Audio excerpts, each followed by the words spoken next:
favorite things. We did it last year. It was one of the best things that I have seen, and I'm so thrilled that you are here to experience Liegh McInnis, Yes. who I will introduce with his bio so that you can know just a few of the things that he's done. Liegh McInnis is the author of The Lyrics of Prince, a literary look at a creative musical poet, philosopher, and storyteller.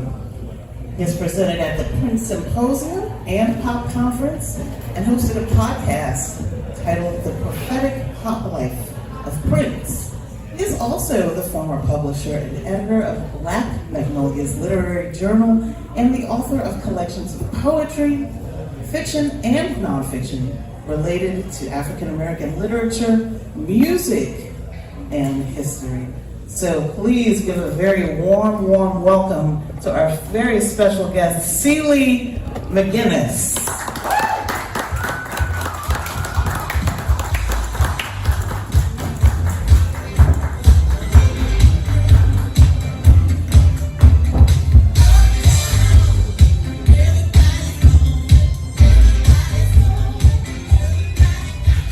How's everybody doing? Good. Of course, I want to thank you all for coming out. I need somebody to give me a time check because I got the phone back there, so somebody give me like a 20-minute time check when it's that time. I don't want to go over because I want to have Q&A. Last year for me, the great part about this discussion was the Q&A we had. It was wonderful. So stop me, give me that 20-minute time check because I want to hear from y'all. Right? I want to hear from y'all as much as y'all hear from me. First, I want to say thank you to DJ Soul Sister for organizing Purple Takeover, and that it's great to see so many celebrations being organized around the country to give folks who can't make it to Paisley Park an opportunity to grieve, heal, and celebrate Prince where they are. Next, outside the chapter in my book, this is only the second presentation that I've done on Purple Rain in my 30 years of Prince scholarship. To be clear, I love Purple Rain in real time. Yet unlike people who discovered Prince through Purple Rain, I wasn't surprised by how great it was because I had lived the other 5 albums in real time. That doesn't make me better or a more serious fan. It gives me a different perspective than those who came to Prince through Purple Rain. As such, the goal for me is not to minimize Purple Rain or to make others feel less than for having Purple Rain as their first or favorite Prince album, but to create some serious and thorough discussion around the aspects that led to Purple Rain's mass appeal, and more importantly, to ensure that Prince isn't reduced to a caricature of himself by reducing his legacy to one album or to one time period.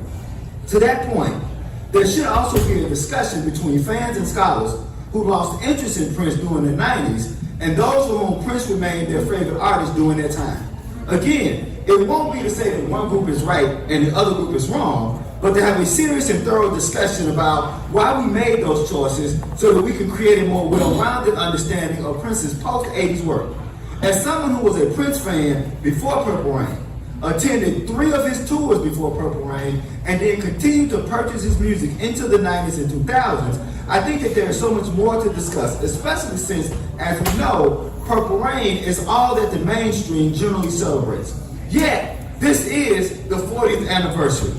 As such, my topic for today is how the Purple Rain album bridges the genres of soundtrack and musical to become a unique type of storytelling for the film and the artist.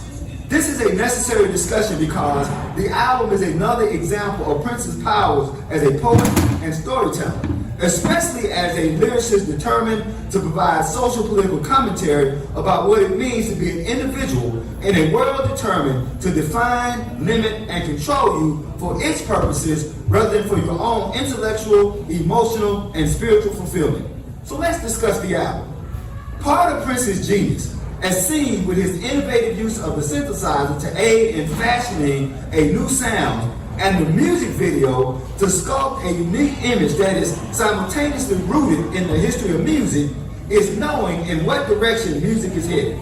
Knowing how to access the music in all of its various forms and being able to use those various forms for his own means is what kept Prince ahead of everyone else. Thus, the next stop after the video was the big screen. Since Prince had been writing his songs and albums as concepts, building personas that represent ideals, and crafting short sketches to give his personas a vehicle to be explored, the movie was the next logical step to expand his personas and concepts. He had all of the characters. He just needed the money to make it all come to life. We find Prince using what he has, his star status, to get what he needs, a movie deal to take his vision to the next level. It's been discussed numerous times, but we all know that Prince's contract was up with Warner Brothers after 1999. And because 1999 had done so well, he essentially used his status to say, look, either get me a movie deal or I'm going to go sign with a record company who can get it for me. And so that is how the movie Purple Rain comes into fruition. The songs on Purple Rain created Prince as an archetype individual, struggling against a world bent on confining him to its needs. The movie planted that notion in the minds of millions and connected him to their own struggle for independence and individuality. Many critics claim that Purple Rain is Prince's best album because it represents the culmination of everything toward which Prince had been working from the beginnings. This statement can only be true if one is speaking of what I call, quote, the Purple Rain Project, which includes the movie, the album, and the tour. However, considered on their own, the songs represent the first time that his lyrics are used exclusively to showcase Prince's talent as a storyteller. Each song comments on the artist's attempt to fight his internal and external demons and reconcile himself to his higher power as a person and as an artist. For Prince, this becomes the purpose of art, to help man become a better being and to connect with his higher power. One of the two songs from Purple Rain that went to #1 is Let's Go Crazy, which continues the message of living for the moment and enjoying life before the second coming. Quote, dearly beloved, we are gathered here today to get through this thing called life. But if the elevator tries to break you down, punch a higher floor. Are we going to let the elevator bring us down? Oh no, let's go crazy, end quote. This message stresses staying focused under the chaos of the physical world so that you are able to evolve to the spiritual world. As he asserts to Chris Rock in the VH1 to 1 interview, quote, Let's Go Crazy was about God and Satan, but I couldn't say that on the radio at the time.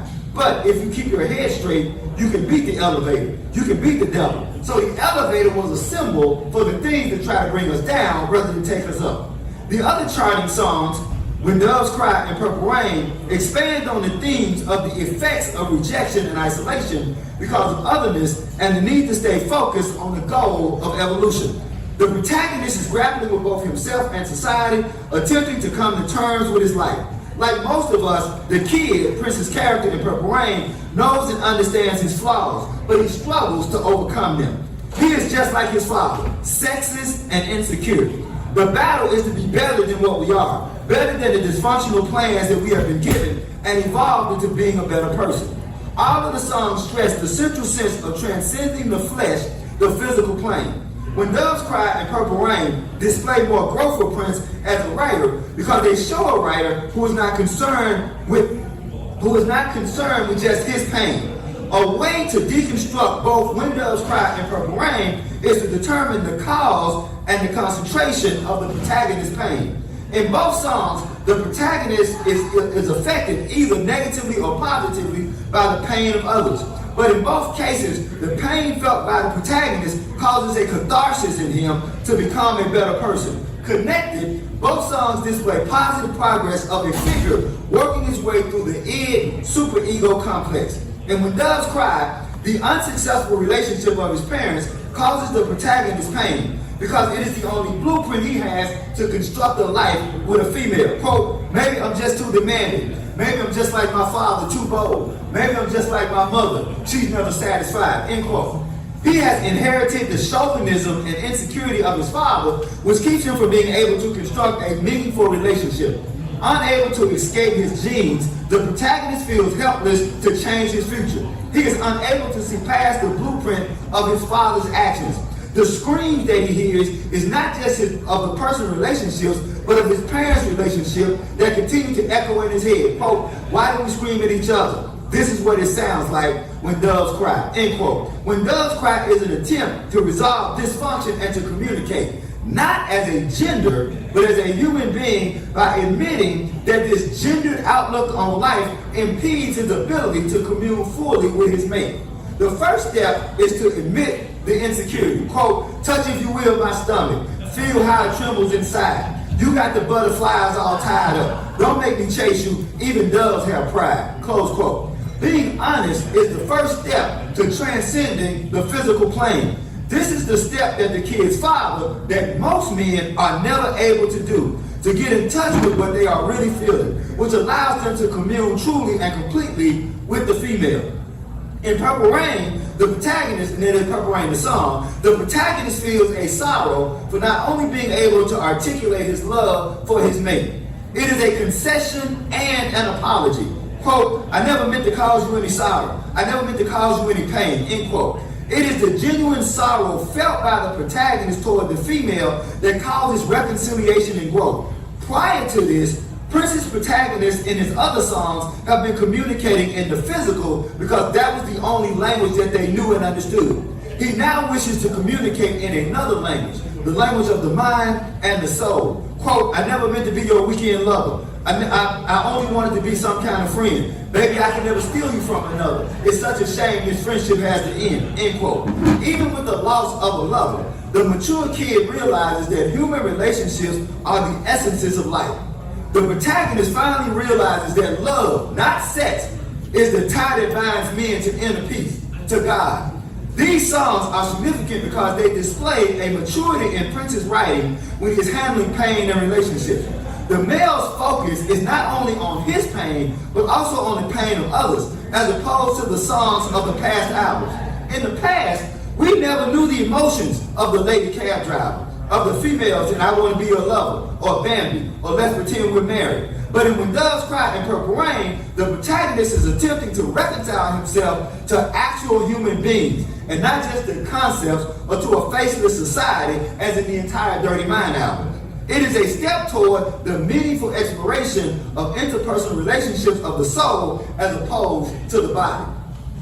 Purple Rain, the movie, is about a struggling musician dealing with the rejection of his music while dealing with the family troubles.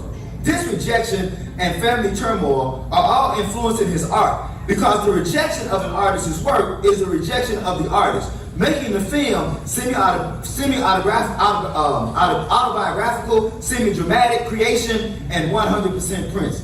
In a 1986 MTV interview, Prince claims not to have written the script, which we now know to be true. But he does admit to being given a lot of creative control. And we know that the original script titled Dreams was much more of a joint authorship between Prince and William Blinn. As such, Warner Brothers made a movie based on Prince's vision, his need to explain and express his battle between his personal utopian world that he wanted to create and the real world that he exists, which is the matrix to his fantasy world.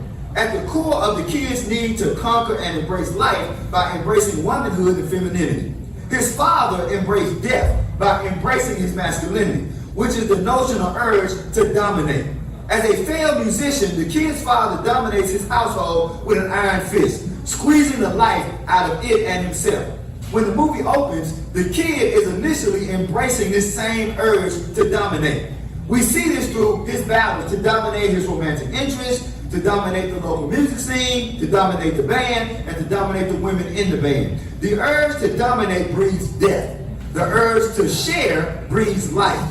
The central struggle is the kid's attempt to overcome, transcend his male masculine self and embrace life by constructing positive, mutually equal relationships, especially with women.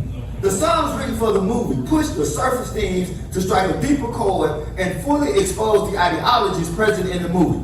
Let's Go Crazy deals with embracing life over death.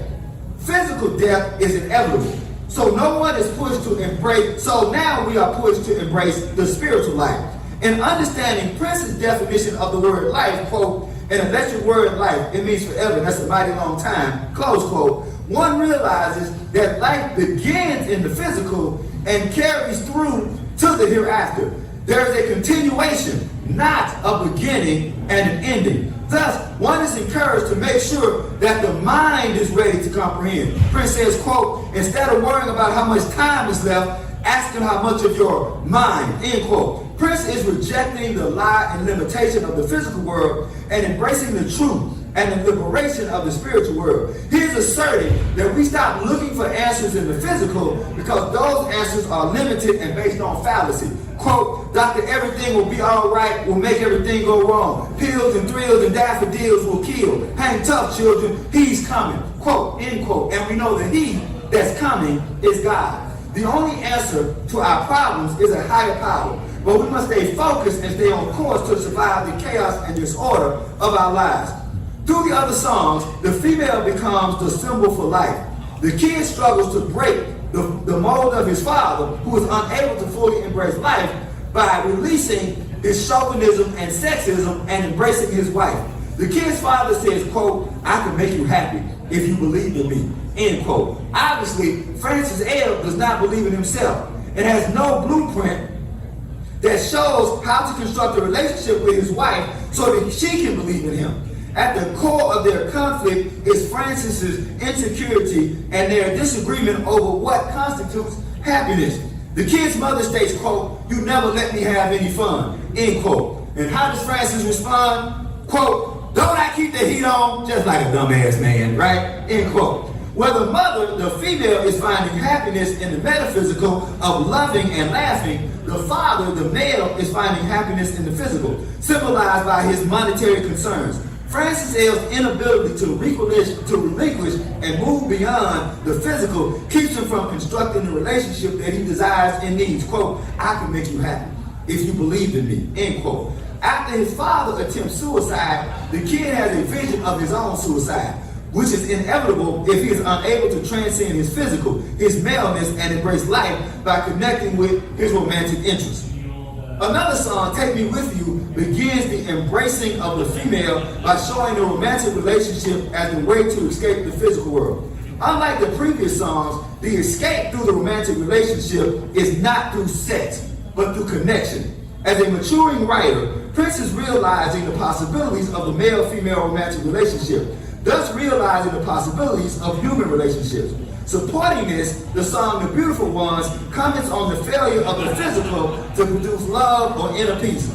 The notion of finding love through sex or physical beauty is being condemned and abandoned. And in Computer Blue, Prince has come to a dead end in finding love through sex. He says, quote, love and lust are entirely different, end quote. This seems to signal that Prince has pushed his all-encompassing sex metaphor to his limit and is now ready to explore other means of expression to relate his message of freedom, liberation, and completion. This sets the table for Darling Nikki. Darling Nikki is the storyteller at his best. It is the sketch created in The Lady Cab Driver made into a complete tale. Unlike the male in Lady Cab Driver, who is seeking temporary escapism, the protagonist in Darling Nikki is expecting Nikki to be there in the morning. According to Paulette Richards, the author of the Terry McMillan, A Critical Companion, a narrative and imagery of Darling Nikki is borrowed from a satanic ritual. Quote, sign your name on the dotted line, end quote, is from John Keats's poem, The Belle Dame Says Mercy. Right? This is an example of Prince's ability to co-opt images and icons from other cultures and manipulate them for his own purposes. The rendezvous with Nikki is to be the final descent into hell, a final embracing the physical pleasures of life, which causes our protagonist to realize that the physical world will not yield what he needs to evolve. It is obvious that the protagonist in the Purple Rain songs is expecting to gain more from his sexual expeditions than from those in the past. He is not just looking to escape or pass time as the protagonist in Raspberry Beret is doing. He is truly searching for the higher spiritual plane, right? The use of the satanic elements represents the misguided desires of the male. Instead of trying to commune with her soul to find salvation, he tries to commune with her flesh and finds only damnation and loneliness. Try as he might, the protagonist is unable to grind his sorrows away. All of this is to say nothing of the male protagonist being left behind by a bold, sexually dominating female. This song is commenting on the schizophrenia of the male, which causes him to construct an adversarial and maternal relationship with the female. The kid performs this song when his love interest, Apollonia, enters the club with his rival, Morris Day. Apollonia is with Day because the kid refused to help her pursue her career in the music business. Thus, by performing Darling Nikki, when she arrives at the club, the kid is questioning, if not denouncing, Apollonia's use of her physical to get what she wants. The audience, however, should see the kid's anger as a symbol of male schizophrenia. He demonizes her for using her physical attributes to survive, but he wishes to use her physical being as a trophy of his male conquest and prowess. The dream of Darling Nikki is conjured by the male psyche, his schizophrenic perception of a woman as a damsel and a vixen, which creates a wonderful piece of storytelling. From the introduction of her masturbating in the hotel lobby, to the description of her gadgets and her sexual prowess, to her disappearance in the morning, it all makes for an excellent tale of the sexual she-devil which lurks in the minds of men obsessed with sexual conquest to prove their male worth. Prince is showing that this conquest is meaningless because real salvation cannot be found in the libido. When the kid gets, what the kid gets are empty orgasms, which leave him still lonely. Quote, woke up the next morning, Nikki wasn't there. I looked all over and all I found was a phone number on the stairs. End quote.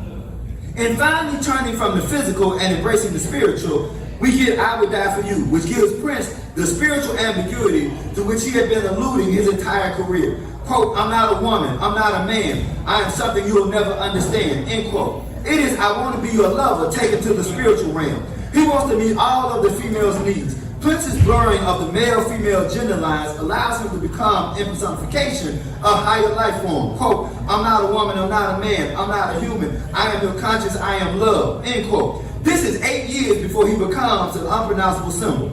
Not only does the kid realize that completion can only be found in the metaphysical, he realizes that love is not something to be found like buried treasure.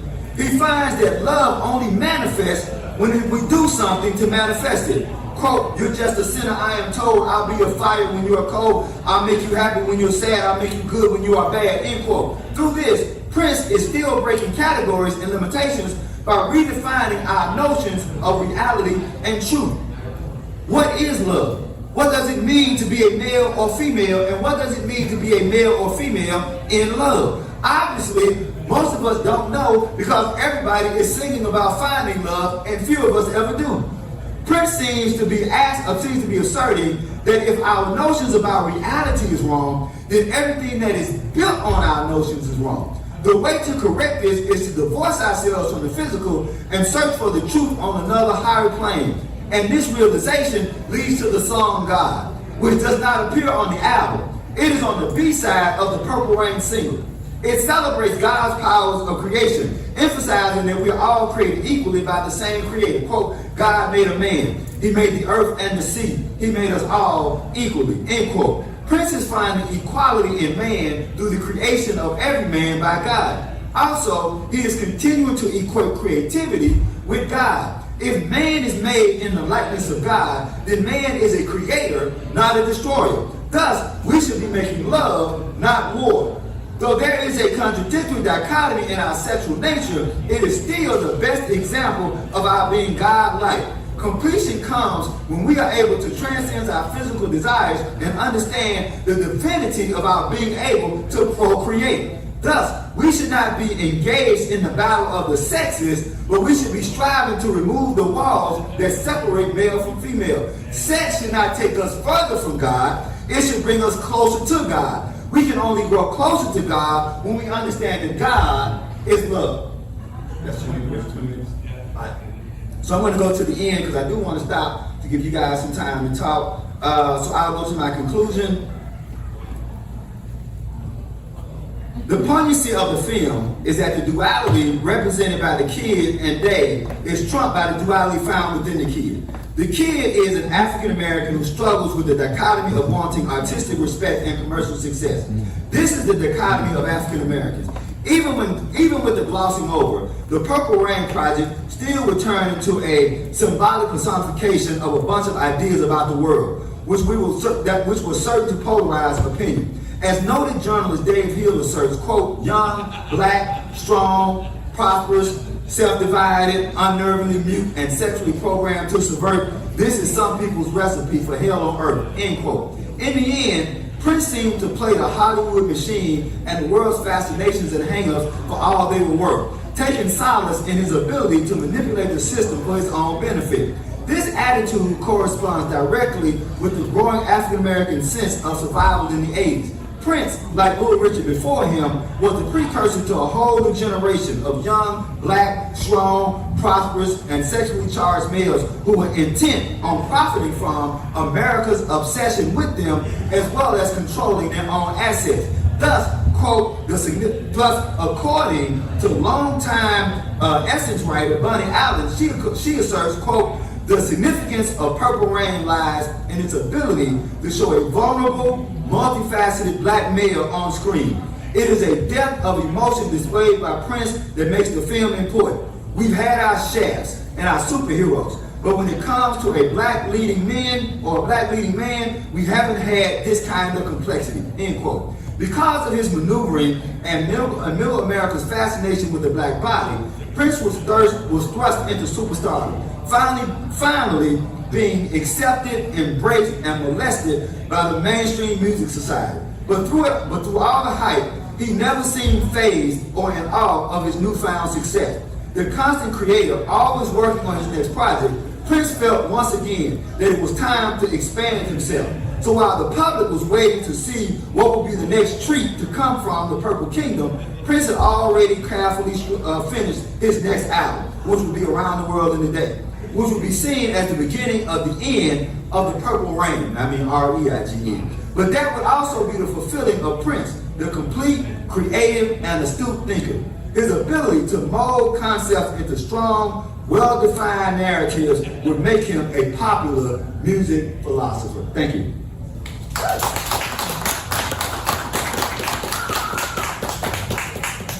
Now I want to hear from y'all and questions, and I just want to add that toward the end. So if you're not on the newsletter, you can get my email from me and I'll email you the entire presentation, because the only thing that may throw me is that once I got past discussing all the songs, I come back and I talk about that Purple Rain is a black movement. And when I was at the Erotic City, hashtag Erotic City 40 celebration a couple of weeks ago, I talked about how Purple Rain is not seen as the beginning of the explosion of black film in the 80s. But if you go back and look at it, it was at the very beginning of that curve of explosion of black films. And what you had, as I indicated, was a black man taking control of himself, forcing Warner Brothers to give him a movie deal that they did not want to give him. In fact, for those of you who don't know, they actually, even after they saw the movie, they actually wanted John Travolta to play Prince, to play the kid. Right? Yeah, that's how whack that movie really would have been. Yeah, exactly. Yeah, that's so, but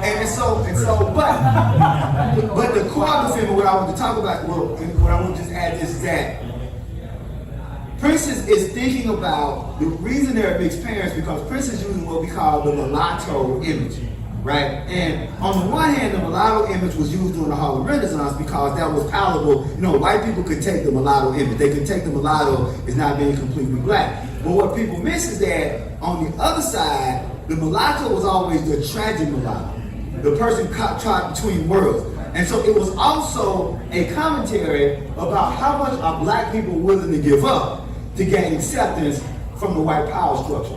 And so that is the other part, because Purple Rain was, if you look at the dream script and look at the talks, it began as a very different movie. Now, end on this. If you ever watched the Let's Go Crazy video, watch it.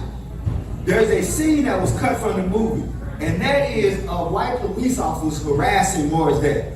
That was actually supposed to be a running theme. So when we get to George Floyd, and we think about what happened in Minneapolis with George Floyd, Purple Rain was going to be commenting on that in 1984. But of course, that part of it was cut because why? Because black sensibilities always get curtailed when we're talking about mass consumption. So that's, I just wanted to add that piece to it. So now I want to see your questions and have y'all talk to me, so I'm going to come here and then here. Oh yeah, okay, Sister Melissa. Well, I do have a question, but I did want to say we were pushed later. We didn't start right at 3, we started 3:15. Technically, you do have 10 more minutes if you want to talk, or we can go into Q&A. No, since we doing today, I want to talk to y'all. I want to hear y'all talk. Because I get as much fun talk, because if people have ever seen me before, if you're familiar with the group SNCC, the Southern Nonviolent Coalition Committee, SNCC had a saying. They would say that an expert is only somebody who knows a little bit more than I do.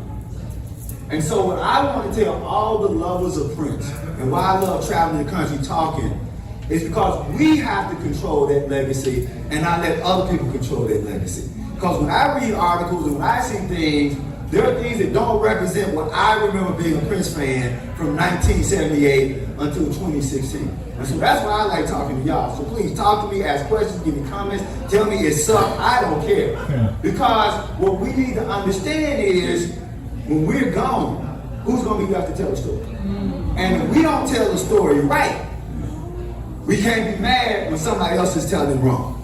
And I'll save my thoughts for that crappy Broadway play that they're getting ready to make later. I'll save my thoughts for that later. But let me talk to me. Questions, comments, concerns, all right? Yes, so my question is about the Purple Rain tour. And pop music is generally for young people.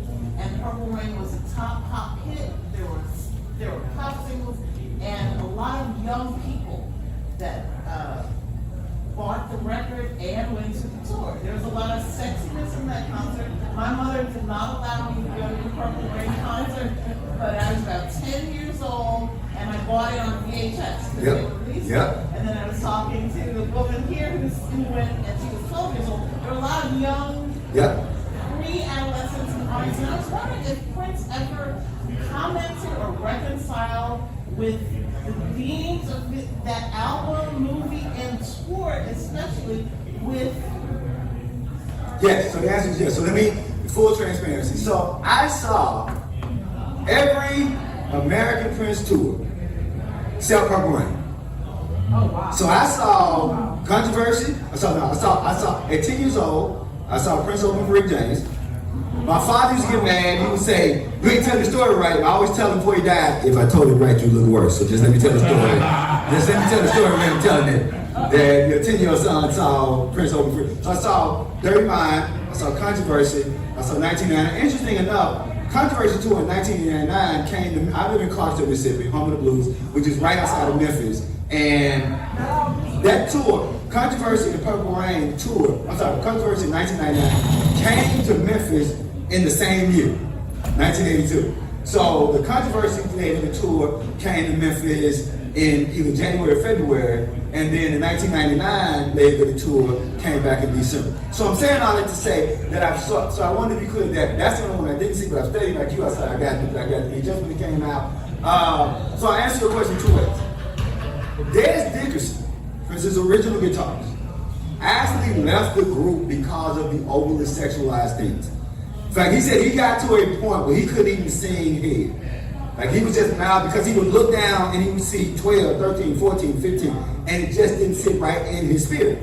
So that is why, and if people know, Des went on, he was a great, he had a solo career, had a secular solo career, and then Des got into like Christian rock. And then the bulk of his work was Christian rock. Prince, much later, and when I say much later, when he gets introduced to Larry Graham and Prince converts to becoming Jehovah's Witness, he makes it very clear that he never used the word regret. So I want to be clear, because I don't put words in his mouth. And for those who don't know, I also got to work for 18 months with Prince off and on about a book that he wanted to write. And he had just converted to being a Jehovah's Witness. And so what he wanted to write at that time, this was between 2002 and 2004, and what he wanted to write was a book about how religion and music had always been at the forefront of the spiritual and civil rights thrust of black people. And so he saw writing that book as one, being a part of the tradition, telling the story of the tradition, and also reclaiming some of the missteps that he saw himself having made. As we know that once Prince converted to being Jehovah's Witness, he stopped singing certain songs, or he started changing lyrics. Like if you know, "I feel for you," instead of saying it's strictly a physical thing, he changed it to the spiritual thing. There you go. He stopped technically singing "Darling Nikki," but he would often in the sample set he would play the music to it. He would also play the music to Nasty Girls. So so to answer the question, yes. Later in his career, we conversed, and I also say that a lot of it had to do with the death of his mother and father. I do know that when we were talking and writing, he talked about just the impact that both of them had on his life. The notion that he got his father was a very religious man who also played in a strip club. And if you're a 12-year-old child, how do you reconcile that, right? And his father was like lonely. In fact, his father, think about this now. His father plays jazz in a strip club, plays jazz behind strippers, and kicks his son out of the house for having a girl in the house. I mean, hell, puberty is tough enough, right? Now you're dealing with, and then also I would tell my college students that, I said, once y'all become parents, be careful about the things you knowingly and unknowingly pass down to your children. Because as parents, we disseminate all of our own fears and our issues with weight, our issues with race, our issues with skin color, our issues with class. Our children are sponges to us. And so Prince had all of those contradicting things, or what I would call that duality of things in him, that later in life, his becoming, and I want to be clear though, him becoming Jehovah's Witness wouldn't have been that difficult because he was raised a Seventh-day Adventist. And for those of y'all who don't know, the Jehovah's Witness faith comes out of the Seventh-day Adventists. In fact, one thing I always love is I love to see Seventh-day Adventists and Jehovah's Witness fight. It's just funny to me, right? But they're always fighting over who's more, right? But so to see what Prince becomes is him, I wouldn't necessarily say expunging or cleaning up, but Prince was very big in balance, right? I don't know why I'm blanking on the two female engineers, the great engineers, Susan Robbins, thank you, would say that Prince's, most of Prince's spiritual songs were always written on a Sunday. Yeah. Right? So all the spiritual songs that you get, that's how we're programmed. What does the scripture say, right? Train up a child in the way, and when he is grown, he won't. So clearly Prince was having his own Sunday sermon. Think about somebody like Ray Charles. And remember the movie Ray? When Ahmed from Arista Records is coming to meet Ray, what is Ray doing? He's having church. Because we're programmed to have church on Sunday, right? And Prince is also part of that secular spiritual fight, right? Not just Prince. Think about it. Both Little Richard, right, and Al Green, at the height of their secular success, what did they do? Walk away from it. And I don't think that's discussed enough about Little Richard. I think people really forget that Little Richard was the Michael Jackson of his time. Like, and people, and I think, regardless of what you want to feel about rock and roll or Richard, whatever, we have to be able, particularly as African people, to tell our history accurately. Right. Because if we don't tell our history accurately, then we can't complain when other people minimize us. So when Little Richard is at the top, why? Because African people are spiritual people. And one thing that African people don't do is that we don't play with the spirits. We don't believe it. My two grandmothers, and I want to come back to it, my two grandmothers, the worst thing you could do, wasn't being a drunkard or a whoremonger was being a hypocrite.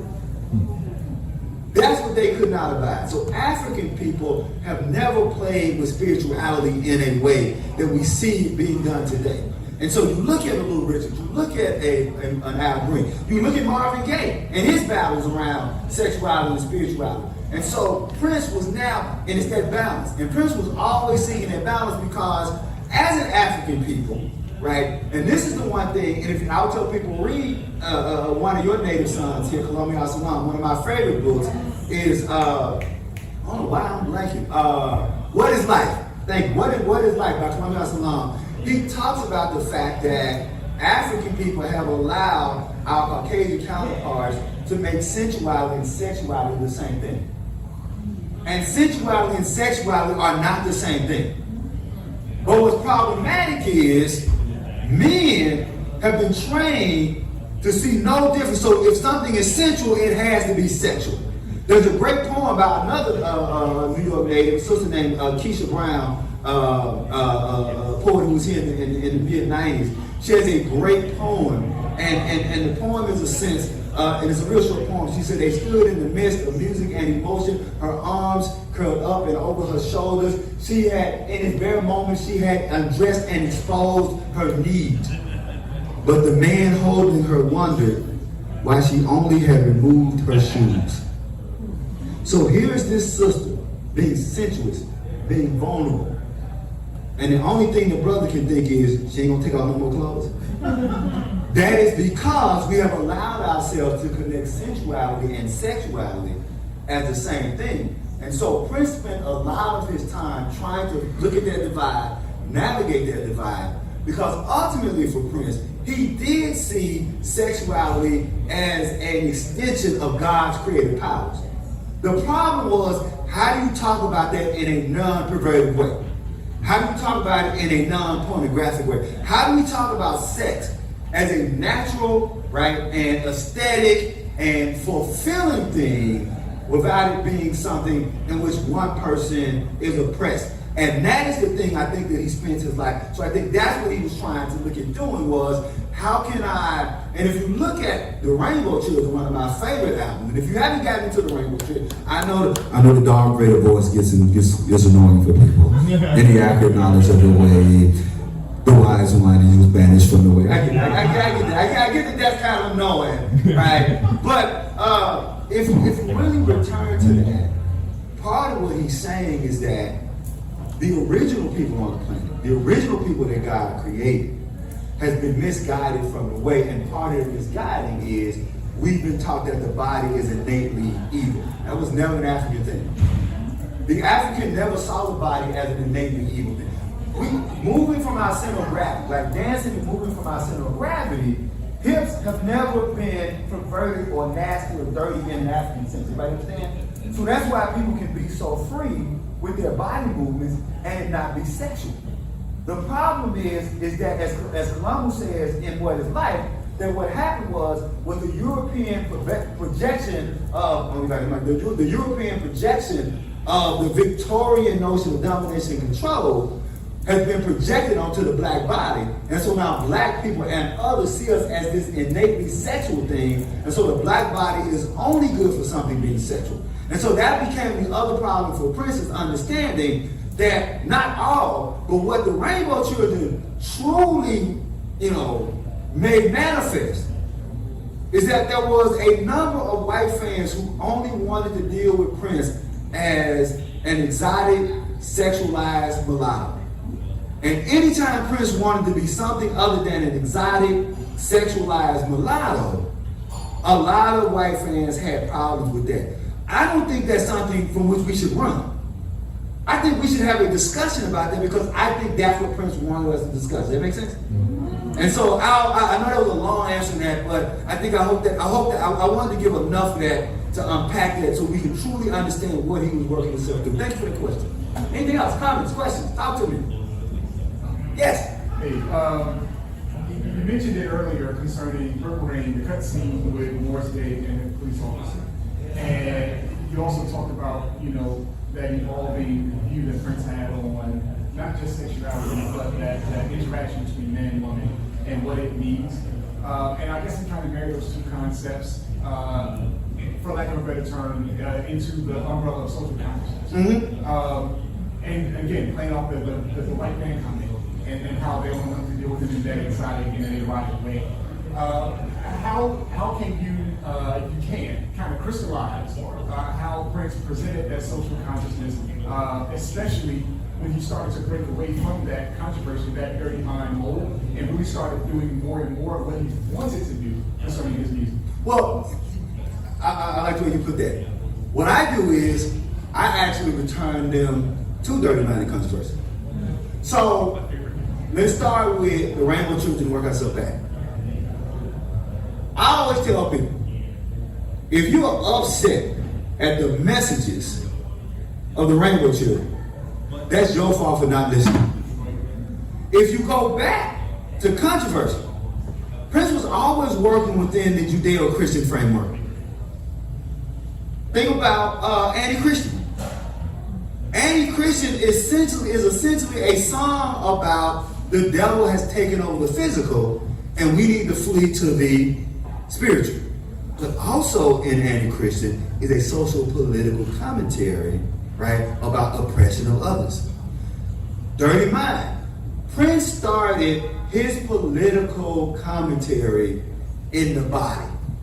That's where it's different. That's where a lot of people miss it. Whereas most people began their political commentary in groups, right? The us versus them, whether it's race, whether it's class, whether it's gender. Prince started with the individual. His number one political mantra at the beginning was individual liberation. And that each individual has the right to freely engage the world that they want to see. As he began to evolve, that individuality, that he began to realize that, as individuals, as like-minded individuals, the only way we can create this utopia is to what? Work together. So you take a song like Sexuality. Sexuality is a social political cause. Stand up, everybody, right? I think we got a case. Don't need no religion, don't need no race. Right? He's calling for a whole new reproduction of the new breed. Stand up and organize. I want to be in the new breed, so I want to be an organization. So he's coming from the individuality of the dirty mind. We want to be individually free, but then he's saying, do what? Get together and organize. I want to be in the new breed. So he's looking for like-minded individuals. What's the mantra? Not being defined. I don't want to. If you are a person that understand that to be defined in any kind of way is death to the human spirit. And of course, that's also cold, because who's been the most defined people on the planet? African people. Because you are defined to make you chattel, defined to make you labor, defined to hold you into a place. And so as we are breaking those molds, and then as he begins to evolve, the third element, as I like to tell people, is that Prince was a person who understood that human beings are like pie charts with multiple slices. The difference between Prince and most people is that most of us are very limited in the number of slices in our pie chart. What Prince was demanding, and he did it both musically and lyrically, right? A Prince record is going to challenge you to listen to various types of music in ways that not many people, right? Every Prince album was a manifestation of what's the Parliament Funkadelic song? Who says a funk man can't play rock music, right? Every Prince record was that. It was, I'm going to give you something that you didn't expect, because I'm not going to allow you to control me because you see only a black person who should be doing one type of thing. So his social political movement began as an individual in Dirty Minds, evolved in controversy to say, now that we got some individuals, let's group together as individuals and fight against these oppressors who are trying to oppress us by defining us as one thing so they can control us. Prince ultimately seemed to believe in critical thinking. I used to always tell my students, my job is not to teach you what to think, but to teach you how to think. Prince seemed to believe that if I put enough thought into music, it would inspire individuals to take back their lives and to create a religion of freedom and individuality that we need. Does that make sense? That's it. Thanks for the question. Anybody else? Yes. Thank you for your question. I appreciate you clarifying that Prince's understanding of sex or sexual expression was an extension of God. Yes. An extension of God, and I think that still, for some reason, kind of confused me for people, but I was 10 years old when I got into Prince, and it was the album Dirty Mind, and I didn't know what I was singing. I got in trouble with my grandmother for singing it, but she still brought me his music. But what I did feel in my heart, in my body, in my head was, it was unlike anything I ever heard before. He wasn't Sam Cooke. I love Sam Cooke. He wasn't Mark. He was something else. And it was rooted in blackness and humanness and being an artist and all of these things I didn't quite have the language for yet. But I felt it. And, you know, my grandmother didn't from it. Mm-hmm. And I feel like I didn't know what head was when I was singing it. Right. When I did finally know what head was, Mhm. the woman, I was happy that I had that woman. Right. There's something very liberating Yeah. in that, and very empowering in that I don't think is about quote perversion Mm-hmm. so much as this kind of celebration Oh yeah. and Oh yeah. like real ecstasy Yes. Yes. around who we are in the face of being hypersexualized by oppressors. No, I agree. I agree. Some of this most like spiritual music for me are the slow jams. Yeah. Adore, we played Adore last night, I just lost my mind, right? Well, that's because Prince has always found salvation through womanhood. Absolutely. He's always the woman is a church at which we worship. They're all of the music for me are vulnerable and generous, but the slow jams, Yeah. he's wanting to be turned out Yes. by a woman. Yes. Right? And so Which is so anti-traditional male. right. Right. But That's right. But he's working this like pimp thing with Yeah. also this like vulnerable person who's wanting to learn from and be kind of consumed by this one. I love that you brought up head because, like you, was 10, right? And I remember going there, and that's the moment when Prince goes in the head. So when Prince goes in the head, that's the one I go like, yeah, Mama has no idea where I am. But this is also where I made a connection. There's a young girl next to me, and she is probably at the most 25. I want to be clear. She's young, like she's. It was a really kind of interesting age group in there. She's at the most 25, right? And I say that because at 10, she looked like somebody, if I could pick out somebody in the room I could connect to, she looked young enough, right? But black don't crack, so she could have been 35, right? Right. So, in the middle of here, I saw her do something that I'd only seen at one other place in my life. Church. That girl fell out. She got slayed in the spirit. And that's when I went, oh, the reaching for. Now, why is that important with that song? Well, let's be real about what's happening in 1980 when that song comes out. I mean, that's real talk. In 1980, stereotypical black men felt like, we don't need to do head. That's what brothers ain't packing up. We don't do that. Head, that's what the other dudes do, right? If it was a thing in which you were belittled as a male, and so here is Prince, right? What happens? The person who gets the girl is the person who's more liberated, who brings the girl or the female an ecstasy that another male is unable to give her because he's restrained by these very concrete notions of masculinity. Prince was always driving to break us from those restricting notions of masculinity.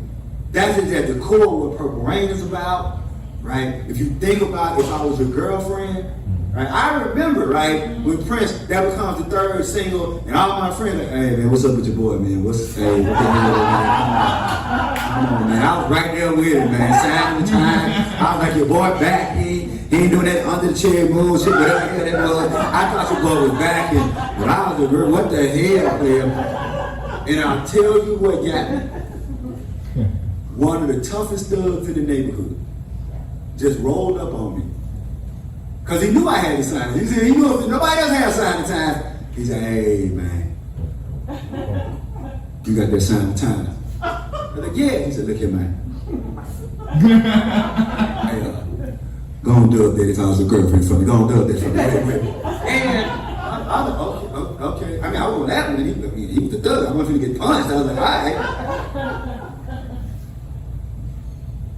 This thug, this dope boy, this in and out of jail, got the message that this was a song by a heterosexual male saying to a female, I'm tired of the bullshit that's separating us. If I'm your man and you my woman, your best friend should not be your girlfriend. That's what's wrong with our damn relationships. We talking to everybody but the person in our house. If I was your one and only friend, would you come to me if somebody hurt you, even if that somebody was me? At 17, that's the biggest shit I ever heard in my life. Like, so this notion of why are we allowing things to separate us that shouldn't be separating us? So here it was, yes, it was one of the quotes that I have in my book. When Prince is talking about, he says that at the core, my music is about one person's love for another. Maybe it's too sexual, it doesn't come out that way. But here is a song about a person who is willing to do whatever to bring pleasure to somebody else. That's all it's about, right? And even like when I go back and I listen to it now, I get it, oh, most people just don't listen. Or we listen in a way because we've been programmed to listen as gender, rather than we listen as human. Does that make sense? So I'm glad you brought this song up, because I think that it's a song that more people need to return to, because it really is a song about giving rather than taking. It really is a song about, like I say to my college students a lot, I say, you know what? The true problem with our community is not just that we don't court, right? They don't even go hear what court means, right? But when you go out on a date, you go out on a date with the mentality of, I better have a good goddamn time. I better have fun. It better be worth it. Very rarely do you go out on a date from the notion of, I'm going to do everything I can to make sure this person has a good time. I'm going to do everything I can to make this the most wonderful time for this person. That's what head is about. That's what if I was a girl, that's what take me. My uncle, my irk and jerk NJ uncle broke down, take me with you. Because I was like, yeah, it's all right. And he just looked at me like, nephew. He's like, nephew. You ain't never been like that about nobody? I'm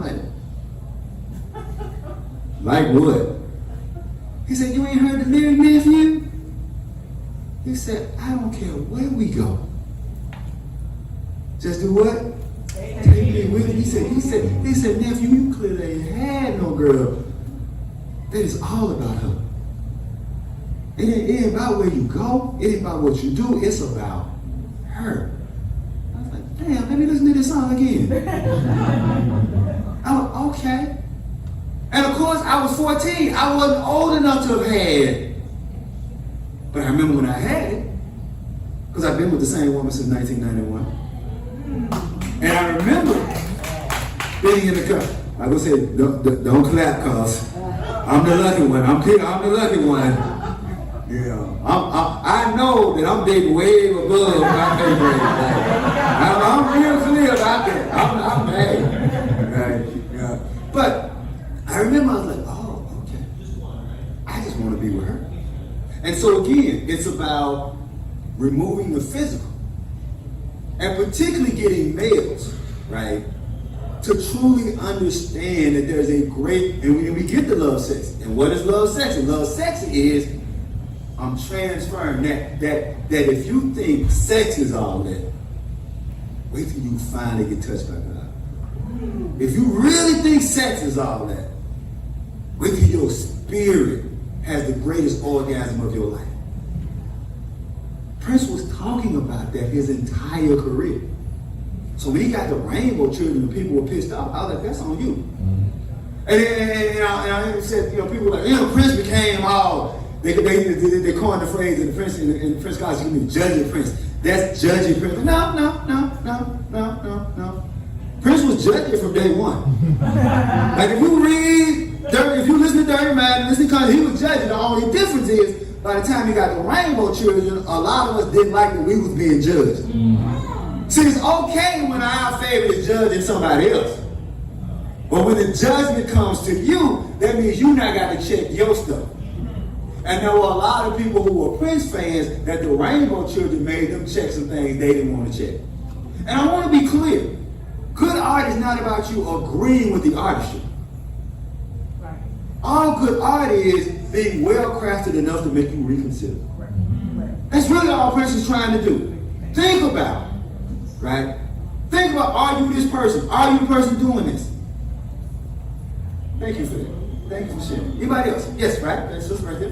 Can you speak to, I think, the arc of Prince's career and his and the commercialization, right? So to me, all of the things that you all are describing, the tension between sensuality and sexuality, right? All these other things and the spirituality, and it's because he's also very openly, pursuing the most commercial, right? The most commercial track for his art, right? And particularly as he got later in his career, I've never seen an artist more litigious than him. I mean, very protective, right, of his brand, like so litigious, right?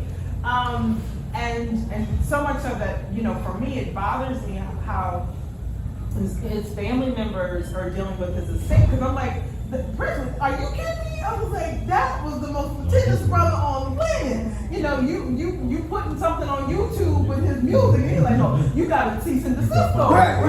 Exactly. But could you speak to, again, I think the commercialization, right? That obviously wound up, in the most public way in a dispute with his record label, right? But can you speak to that and how that tension throughout, right? Because he could still have been doing amazing art, right? And doing, but because he was pursuing the most commercial, right? Right. So, can you speak to that? So, Prince's career, I talk about this when I get to talking about Come and the Golden Experience in the book, and I'm able. There's enough where we can track back. So, Prince's entire career was a combination of doing what I got to do what I want to do. Right? So we take a quote from him. Prince said that because I spent so much money on the first album, right? He was given this 3-album deal. I can't forget the dollar amount. But because he's just making art, he used up almost all the money on the first album.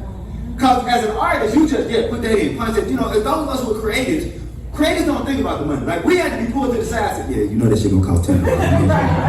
What? Yeah, that's $2,000. Take that out. You can't do that, right? We are artists, we just don't think that way. So there was nobody, he had this budget, and he spent, from what I understand, 60 to 70% of the 3-album budget on their first album. And he said that because I put myself in a hole on the first album, I knew I needed a hit on the second album. Now, that's not saying that he wasn't as artistically inclined on the second album. That's just saying that Prince was genius enough, talented enough, smart enough to do two things. This is what I like, and this is what we'll say. Right. They're not mutually exclusive. That Prince was a soul, but those his words, he said, I put myself in a hole, got the hit with the second album. But because he still has absolutely, by the time you get to Dirty Mind, there's no budget. Which, by the way, is great because there's no budget, he's recording Dirty Minds on the road, in a hotel, and at his home. Like, what you get is Dirty Mind is, for the most part, the demos that he turned in, because there no money. Wow. But also, they liked it. They did it. They also, let's be clear, so they also liked it. So, Purple Rain was the ultimate. Purple Rain for Prince was, I need this to do whatever the hell I need to want to do the rest of my life. And how do we know this? Under the Cherry Moon, Around the World in a Day was finished by midway through the Purple Rain tour. Album done. Now, why is that important to know? We all were waiting on Purple Rain 2. I'm glad that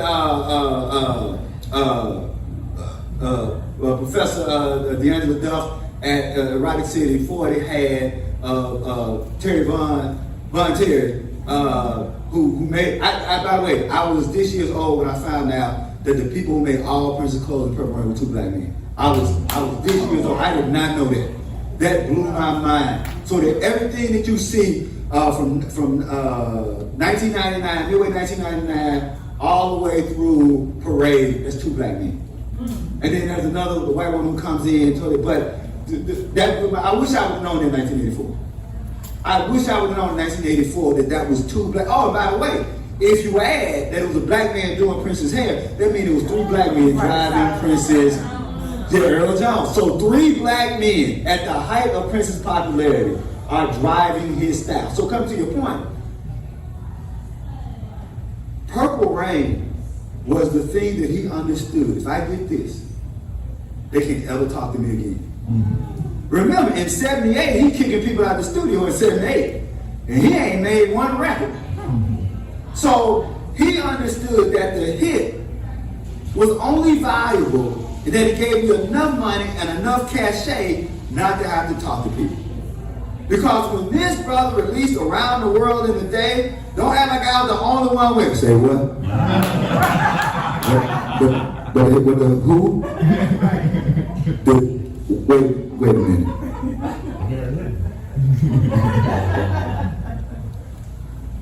I was 15.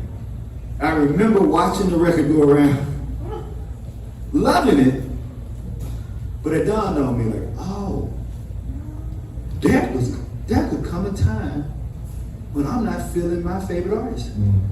Because, excuse my language, he don't give a fuck about what I think. Right. He's doing it for Right. He has this artistic vision.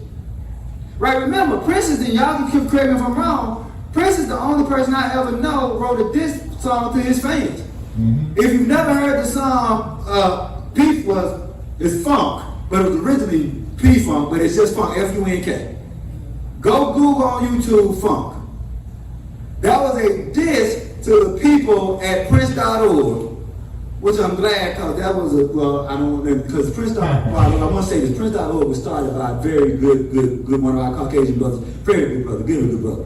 But it quickly devolved into one of the worst racist cesspools I have ever seen. Like it went from this, and there were 2, that was Housequake and Prince.org. I was a Housequake guy. Housequake went under, so I begrudgingly migrated over to Prince.org. And after about 6-8 months, I was like, yeah, let me get about it. Yeah. And he wrote a song because it was just a cesspool. So this is a man who was willing to write a diss record to his fans. So what you're seeing is that yes, so Purple Rain, and again, 2 things are not mutually exclusive. It can be well crafted, it can be artistic. But as we all know who are creators, particularly if you're the kind of creative who knows what sells, you know, okay, I'm gonna remove the bass here. Or I'm gonna let me put it away, I'm a poet and a short story writer by trade. I'll have one poem, 3 different literary journals. I know exactly which 3 lines to change to get it in that magazine, or which 3 lines to change to get it in that magazine. Everybody understand what I'm saying? So it's no different than, okay, if I want to get it on this radio station, I need to take the bass out. If I need to get in this radio station, I need to pull the guitars up to the front. If I need to put in this radio station, I'm probably going to enhance the piano because I need a little bit more jazz. Everybody with me? Yeah. That's all it is. So now, Warner Brothers hated when that's right. Yes! They didn't think it would be a hit. Yes! What did you say? Warner Brothers, nobody, yeah. When I was Warner Brothers, Morris Day. He played for Morris Day and Morris Day. Ah, brother, bring me something back when you got some fun, right? Now, what I like is Morris said, I'm man enough to admit I was wrong. Like Morris said, I was wrong. But remember, Prince did that at the very last second. He knew he was taking a chance. But at the last second, because it was from the way Susan Rogers tells it, it built and built and it kept getting bigger, and then just overnight, he just started taking stuff off. And then the last thing that was left, she said he was sitting there just bobbing his head, and he punched out the bass. And he looked at her and smiled and said, nobody's gonna believe I did that. And, you know, took both his credit, and I don't want, what's the word I want to use, because I don't want to say fit, but so, to his credit, early in his career, Prince took those kind of chances and it worked. And so, what you have to be willing to do as a person riding with an artist is understand you're dealing with an artist that's going to take those kind of chances. And that it's okay, by the way, as a fan, not to like every song. Right. It's okay as a fan not to like, you are not a less of a fan to not like every song or every album. I can tell you. I saw and heard I Wonder You live. That is 1 minute and 30 seconds of my life I'm not gonna ever get back. And I don't get I like I Wonder You on the record. I just don't need to go that long live. Like I just don't. And I was like, yeah, please go to the next one, please. So again, and so I think as Prince fans, we have to not be so sensitive because somebody doesn't like what we like, or somebody doesn't like what era we like. I don't get into the debate of Prince's best musician, Prince's best band. And here's why. The genius of Prince is that he accurately chose the musicians to execute the sound that was in his head at that time. Yeah. The revolution, and I want to be clear, there were two revolutions. Look at 1999. Dez was in the original revolution. That's all I'm going to say. I'm not going to go any further, but Dez was the original guitarist for the revolution. Right? That band, then the next band. So the revolution was the band he needed for the sound in his head. The counter-revolution, that was the 12-piece band for the parade tour. That was the band that was needed for the sound. Right? Then I got to give the great scholar Harold Pride his props for coming up with the name The Band With No Name. The Band With No Name, that is the band that was the tour band for Sign of Times and Love Section. That band was, those players were perfectly chosen for their sound. And then 1991, the MPG came and just reigned terror. What did Prince do? Then he reached back and we got Sonny Thompson. And if you remember the liner notes, he said, this is my idol. Prince got an idol. Prince got a hero. He said, Sonny Thompson taught me everything. Well, I got to, who is this dude? Let me go find out who Sonny Thompson is. So it's okay if you like certain eras. It's okay. When I say that we need to have a discussion, I'm not saying I want to, talk bad about people who say, well, I only deal with the 80s stuff. I just want to know why. Because for me, what was happening in the 90s, it just didn't move me. With other people, the way music was moving, whenever I would look at what was happening in the 90s and I get the next Prince album, I'm like, well, I'm cool over here. But I think we need to have that discussion because what we can't allow to happen is, as I said, Prince cannot be allowed to be made a caricature to one album or a caricature to the one time. This man gave us music. He gave us 40-something plus albums based on how you count. And I think we need to be able to find that in all of that. I love what someone said. They said one of the greatest things about being a Prince fan was that every year with every album, he was a new person. And I love what Matt Fink said. Matt said that he knew once Prince's hair changed, the sound was going to change. He said, when you out there with new hair, like, oh, yeah, we got to learn some new stuff. But again, think about it this way. There's no one in this room who's the same person they were when they were 15. At least God, I hope not. And another, he's actually not a New Orleans poet. He's actually from Mississippi, but he got his fame here. There's a brother named Amos Zabolton. And Amos Zabolton said to me once before he died, he said that great thing about being a poet is every 10 years I get to write all my poems over again.